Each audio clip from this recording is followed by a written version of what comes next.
one of the crown jewels of mid-major basketball anywhere around the United States of America, the Ted Constant Convocation Center, where we will start our second edition here of the Karen Barefoot Coaches Show, along with the head coach of the Lady Monarchs, Karen Barefoot, Doug Ripley. Let's start with the facility itself. I mean, you know, I can't believe we've already been here almost 15 years, and it still looks brand spanking new out here. Yeah, I mean, it is amazing. I mean, look around. It's just so beautiful. The scoreboard to the whole setting and the way it's laid out. I mean, it's the best in the country for sure. Also refurbished the banners around here as well here over the off season. It looks pretty good. It's popping up there. Yeah, definitely popping. Some big numbers and names, and it looks great. And we're going to add actually another one on the men's side of things here in the next few days when Kent Bazemore has his number retired during the VCU game in a couple of weeks. But let's talk about your Lady Monarchs. First of all, happy Thanksgiving. Thank you. Yeah. Yeah. How was your Thanksgiving? It was great. I tried not to eat too much. I told the players not to eat too much because we had to get back at it, but it was great. It's a good, relaxing day, and just, you know, good to be back on the floor again in practice today, but it was good. You've had actually a couple of practices since your last game against Duke. You've played 3 games in 5 days to get this regular season started. What things have you all worked on now that you've had a few days to be able to evaluate where you are right now? Really a lot of different things. I mean, we had a chance to really look at the tape and not satisfied with our turnovers, and we've got to have better bench production, and we've got to make sure that we are consistent with, you know, defensive assignments and not get too down in moments of the game. I think that, you know, for example, at Duke, we cut it to 6 before the half, and then we let it go by, you know, a turnover. So it's the little things right there that we've got to make sure that we cut down and get better at. But I think it's been really good practices to really emphasize that, sit down with the captains and talk about things that we need to get better at. And it's, you know, we talk about the negotiables. I mean, unforced turnovers is out. And, you know, you were at my practice today. That's one thing that we're hard on them about. It's in their head, and we've got to make sure that we do that better. Yeah, taking a look here at some of the numbers, the one that really stands out to me right now at 1 and 2 is your turnover margin. Minus 9.33 is toward the bottom of Division I. Does it seem like it is mainly mental with this, considering you have so many returners back? Well, we've had 3 teams that pressed us, and we talked about as a staff. That's something we haven't seen. I mean, last year in Synergy, we were excellent with breaking a press and taking care of it, but we've had some difficulties recent, you know, because everybody's playing different kind of defenses, junk defenses, throwing all kinds of things at us. So we have to do a better job connecting and really making the simple pass. I don't think it has anything to do with what they're doing to us, more than what we need to do to take care of the ball and just kind of settle in and get that high percentage shot and not telegraph our passes. And a lot of it is just trying too much, one player trying to do too much, forcing things that we just got to get better at. But you know what, though? I mean, on the other side, you've played 3 very different basketball teams. You played a team in Norfolk State that you really didn't know what you were going to go up against, given the fact that so many players were new to that program. Ended up getting the victory, but still the Spartans only had about 9 turnovers in that game as a team, protected the basketball pretty well. Then you played a high IQ team basketball-wise in William and Mary here, and then went to Duke, and Duke also handling the basketball well. What about defensively speaking? What are your thoughts on things that you like what you're doing and also things you can improve upon here? Well, I think that our defense has really got to step up, and what we worked on today was a little bit more, you know, pressure and pressing up and things like that. Well, that'll get us more transition buckets because we're really good at when we get off after it defensively and getting deflections and scrapping, getting floor burns and things like that. That's when we get plus on the transition, you know, category, and we need to have more of that. So we really broke down things. I think the last couple of days of practice, just getting us back, showing some film a little bit from last year, how we want to play and how we want to transition out of steals, loose balls, miss shots, and make shots. We've got to have a sense of urgency to run the floor hard. You know, everybody does their job, and so I like what I've saw the last couple of days of getting that piece back. How about your rebounding, though? You are +7 on the boards in terms of average rebounding margin a game. That seems to be one of the high points of this young group already. Absolutely. And, you know, you got to think about, you know, if you're doing that early, that's going to be good late. So it's the other things that we got to get better at and connecting and doing things like that. We got to shoot the ball better. We got to make shots. And that's really what it's about. We've been talking about that in practice, putting in a pressure situation, shooting more, you know, and holding them accountable for their percentage and things like that. So that's an area, and we also know that other players got to build each other up. You know, one person's off, then you got to build that person up. Next person's got to be ready, sprint to the, you know, to the scores table to be ready to pick them up and knock down some shots. A lot of it is confidence. Yeah, and it seems like it's just trying to get the players 3, 4, and 5, and then some confident here because you do have a good two-player game going, maybe as good as there is right now early on in Conference USA, in Jenny Sims and Destiny Young. But even when Destiny didn't have a strong game at Duke numbers-wise, Mania Jones, a freshman, stepped up and gave you 15 points and 7 rebounds. So it seems like Sims is getting a little bit of help, but I know you're looking for more there beyond just an extra player. Absolutely. I want everybody to contribute some way. Even if we only play 10, I want 10 strong. I don't want to just be like Jenny and Destiny. So that was great signs, like you said, about Mania stepping up against Duke and being able to be that low block presence and score 15 points. And she made it look easy. And so that's a very good sign. So other people just got to step up and get confident and, just knock down some easy shots. And that's kind of what we've been working on the last couple, days of just really being ready. And a lot of times, Doug, they think so much that it really truly is very simple. We talk about the triple threat in the game. Being ready to get your hands ready. We always call it a hello target, and this is the goodbye target. We got our hands in our pocket. We're thinking too much, and we've got to be in the moment. We got to be able to catch and shoot, step into the ball. It's really fundamentals. 10 toes to the basket, eyes make every shot. It's little things like that, and we're getting away from the basic, simple things of basketball. But you know what? Getting back to your leading player here, Jenny Sims, this is really the first time in her third year with your program that she's gotten off to a good start here. I mean, she had a rough first half against Norfolk State, but made up for it in the second half with 15 of her 19 points, and it's just kind of exploded from there offensively. In fact, third in the country right now in terms of points per game at a little over 26 a contest, actually 26.7 to be exact, and she currently has the third highest career scoring average among active NCAA players. So it's good to see her picking up right where she left off and looking very confident offensively. Yeah, and the thing about her is she's really worked on her game in so many areas this past summer, with control, left hand, doing different things, and so she's a tremendous offensive rebounder. She can make plays for others. But one thing I liked about her game, especially the last game against Duke, was she was really calm and enjoyed it out there. And, there was a lot of people there and scouts who had told me, too, that, she played, at a high level, which we know Jenny's capable of doing. But one thing I liked about it was her demeanor and how she coached. Even when she got in foul trouble the first half, if anybody saw her and somebody pointed this out, she was on the bench on her knees cheering on her teammates. And that was a really good sign of her to be able to be that kind of leader and play all the way to the end and get everybody else just keep their head up next play.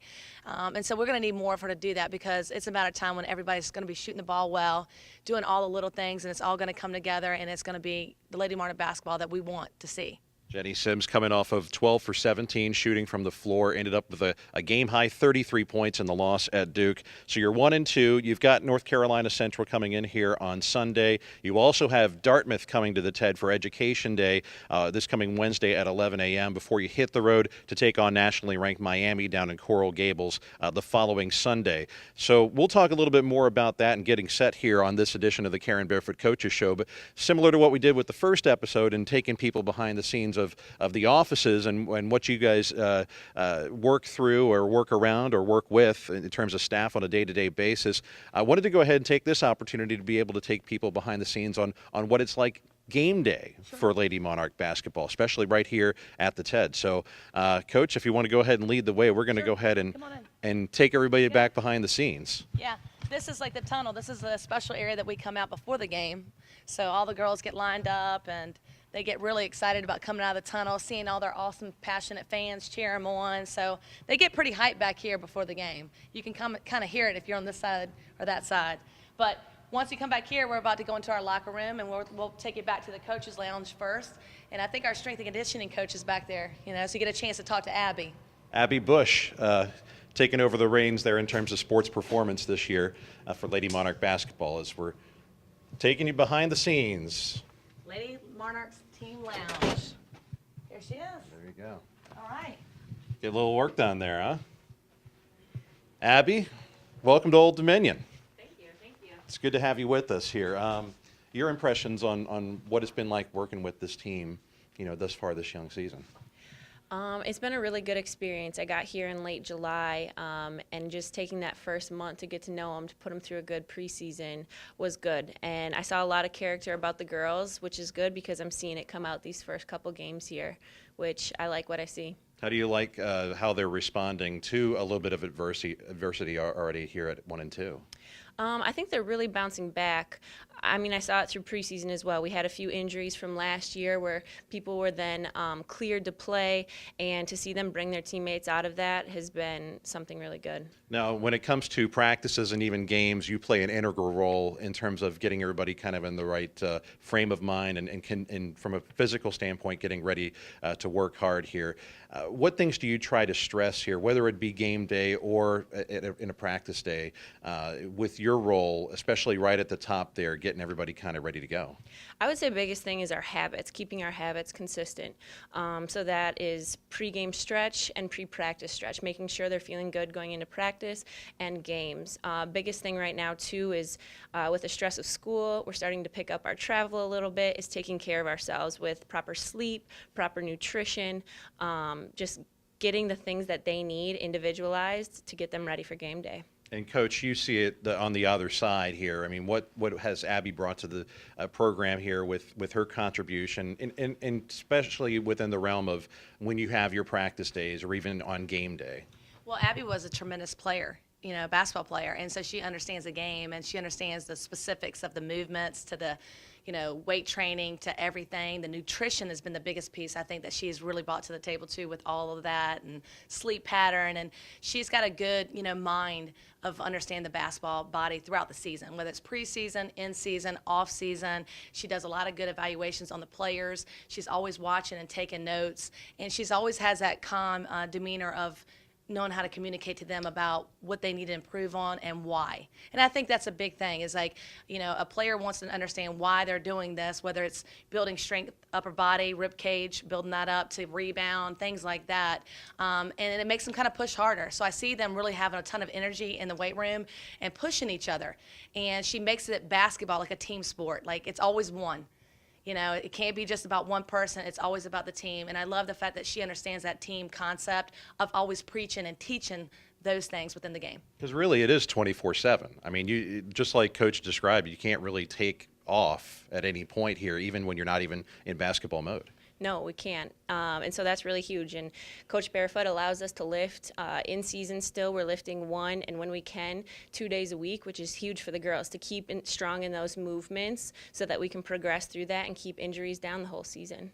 Well, it's great to have you aboard here, Abby, and certainly looking forward to some more good things down the road with these Lady Monarch basketball players. Thank you. Abby Bush, our newest addition here to the Old Dominion staff, working with the sports performance, not only for Lady Monarch basketball, but a bunch of other sports with Old Dominion University, and certainly good to have her here. But, Coach, we're in the team lounge.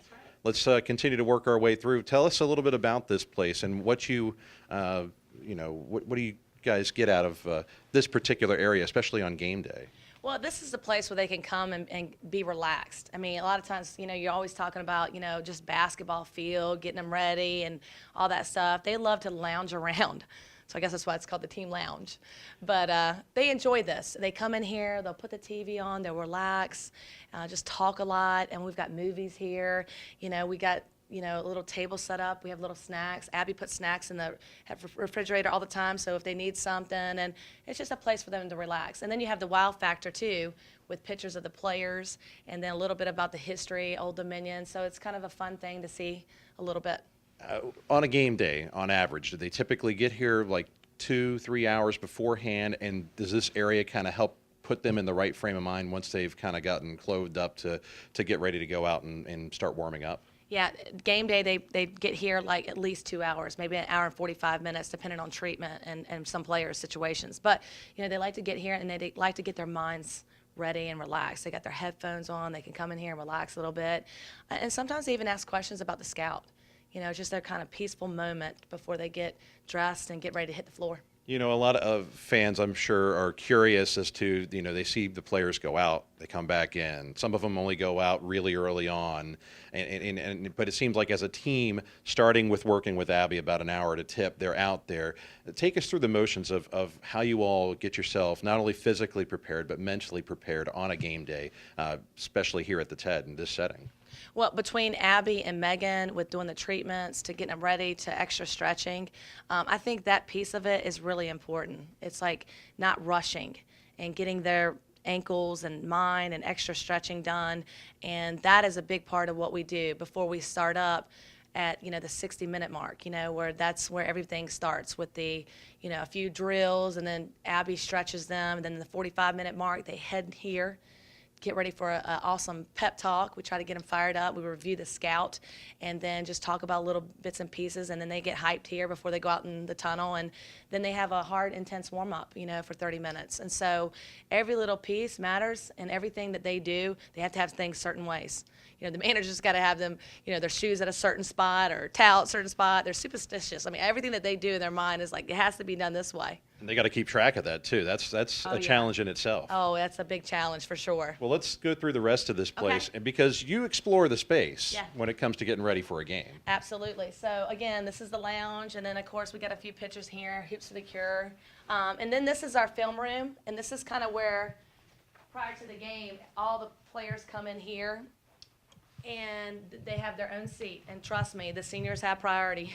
The juniors, they have their certain spot, and the freshmen, when they come in, they just fill in, and then they own that seat. But they get ready to do the scout here. We review video, and they get excited. You can see we have like some radio here. We put some music, play a little bit throughout, while they're getting ready. But this is a place that we really enjoy to do. We do all the business right here. I say this is the business room. Of really breaking everything down, making sure everybody's on point. The scout coaches are reviewing. We're talking about things.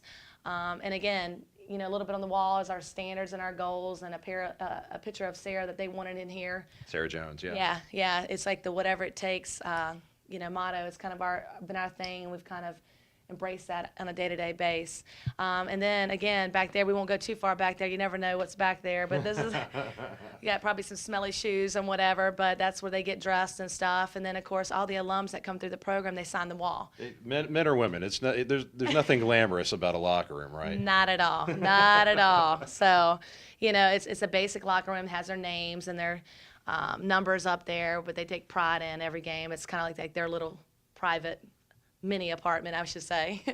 And then, all the alums come through here, they sign the wall. So that's kind of a neat tradition that we try to carry over what Wendy Larry's done. Between you and the scout coach, I take it you do a lot of doodling as well on the other side of this board here. Absolutely. Behind the video, there is a lot of X and O, writing out plays and talking about their matchups and writing some more things up for giving them additional information if they have questions. So there's a lot of writing going on. So when it comes to getting this team ready to go and hyped up, I mean, do you usually spend those last few minutes before they take the floor for their final warm-ups to really get all the X's and O's out of the way and focus more on kind of just emotionally and mentally getting everybody ready to play? Yeah, definitely. So an hour prior to tip-off, they'll go out there for 15 minutes stretching and a few drills. Then they'll come back in here and they'll sit down and we'll review the scout. The scout coach will come up, talk to them, and then I give the game plan. I review the game plan and we make sure everybody's on point with their matchups and what we do and execution of the game plan itself.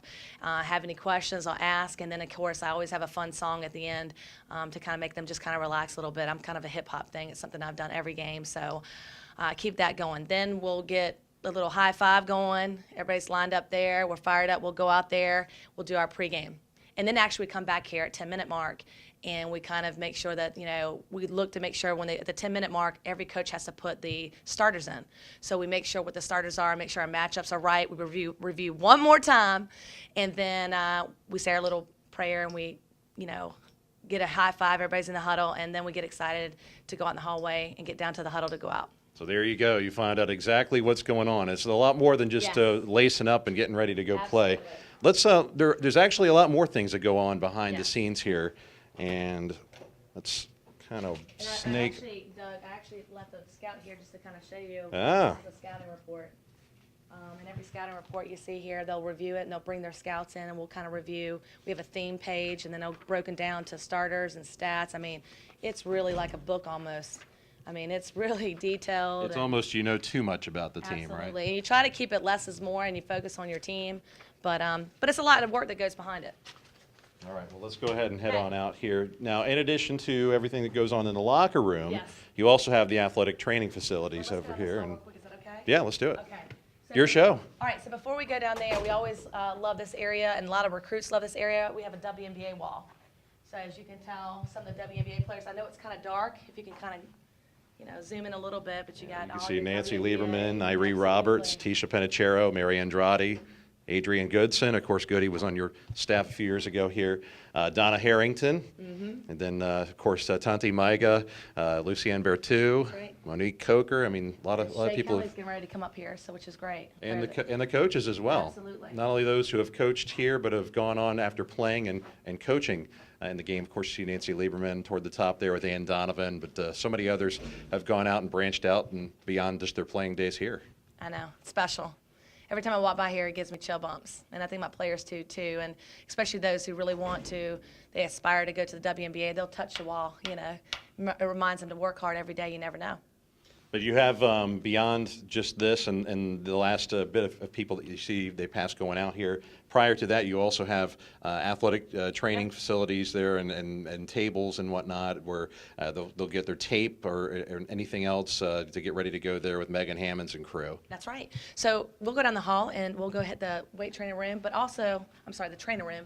Also, can't forget we have a coach's room. Oh. So, you know, we have a player's room and the team lounge, but in here is where our coaches meet before the game. So we we rally around in here, we talk about some things.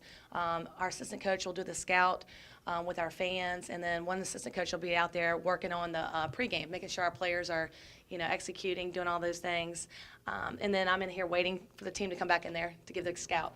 So. All right, let's open her up. Oh. Yeah. So this is just kind of a little tight little room, but we enjoy it. We, as coaches, we come in here and we put some film up there on the wall, and we just make sure that, you know, we're all together, and that's what it's about. And it works. And there's also a shower back there, because sometimes we have coaches that will work out the players, believe it or not, and get sweaty. So they'll go in there real quick and take a shower. I know Coach Woods and Coach Corrigan have done it before. You know, real quick, and everybody has their own little locker room right there, locker, so which is neat. So it works. So you got a lot of different things going on back here. Yeah, you get the inside. Only here on the Karen Barefoot Coaches Show. All right, Coach, let's work our way out. All right. So again, Sure. just got training area here, and like we got. And some more pictures right here, so the wow factor continues. So women's basketball players. Yeah, a lot of the men's Men. basketball facilities are more toward the end of the hall here as you get over to the media room, but then, of course, we'll work our way into the much anticipated athletic training room. Absolutely. This is Megan's room. It's her domain. Yeah, and a lot of work, pregame and postgame in here. A lot of ice baths, a ton. We have to work it If I'm not mistaken, in. that happens right behind. Where Right behind Kyle's, there. Yeah. Situated with the camera here. Yes, and that's a big thing that we do in our system, because we play so hard that we've got to make sure that they get the ice bath so they're ready to go the next day, so in practice or a game. So Well, let's go That's ahead and it. work our way back out here. So there's a lot of things that happen behind the scenes of just a regular game here and getting set to go. They get their final instructions from Coach Barefoot. She raps her favorite song of the That's day, right, that's gets them right, gets them that's gets them in right. a good mood, and that's right. next thing you know, we're heading out the door. You got it. Back out into the tunnel, and you know the nice thing about the warm-ups is you utilize the tunnel here a little bit more, Coach, and really work on, you know, obviously the lights are down. It's kind of a similar circumstance, but you've got the Right. tunnel and Right. the smoke. It's It's an amazing feeling. I tell you, every time they look forward to this coming out, and you know, you get this place packed, and all the fans are cheering, and it's a great environment. And as you can tell, even the suites up there, we have the suites up there, which really add an awesome factor to the TED. I mean, it's just beautiful. I think this is one of the best I've ever seen, and I know it's rated top mid-size by Polestar Report in the country, but again, it's the atmosphere and the people that kind of make it. yeah, and there's a lot of things, of course, that happen behind the scenes, even beyond what you all are doing just to get ready for battle here. But Right. of course, a lot of the dining facilities and a lot of the folks, the custodial folks working behind the scenes to make sure that you're enjoying a first-class experience here at the TED. And we certainly thank all of them for all No their hard doubt. work. But we want to I show feel you. They work 24/7, honestly. Yeah. Because pregame, I'll come in here like at nighttime or postgame, and I run a lot here at the TED. I'll run the stairs, and I'll run every game day, and I'm always seeing them work. I mean, and I work late, and I get up early, and I'm here early, and there's always a million people here. Hey, how you doing, girl? See what I mean? And they have a great attitude, so it's fun. They're like family. But you know what? You're going to be spending a lot more time in this building. I mean, you practice a lot in here in addition to playing, but you're going to be spending a lot more time on this side of campus here starting next season, or at least even later on after this season's over with. Because as we're walking here toward the back, What's up, baby? See, your family. you can now see right outside this window here, probably the window on the end is going to be the best one for us to at least get a corner shot of the brand new Mitcham Basketball Performance Center. And I know something that you and even on the men's side, Coach Jones and all of your personnel are really excited about. I mean, this is an unbelievable feature, and it's like it definitely is a game changer for us. And, you know, to be able to be right here beside where you play, and of course where they live, the apartments are right behind here too. And it's just going to be incredible. And literally from their apartments, 18 steps to the TED and maybe 20 steps to the practice facility. And they can come here and get in anytime and get extra shots up, which we love. And it's beautiful.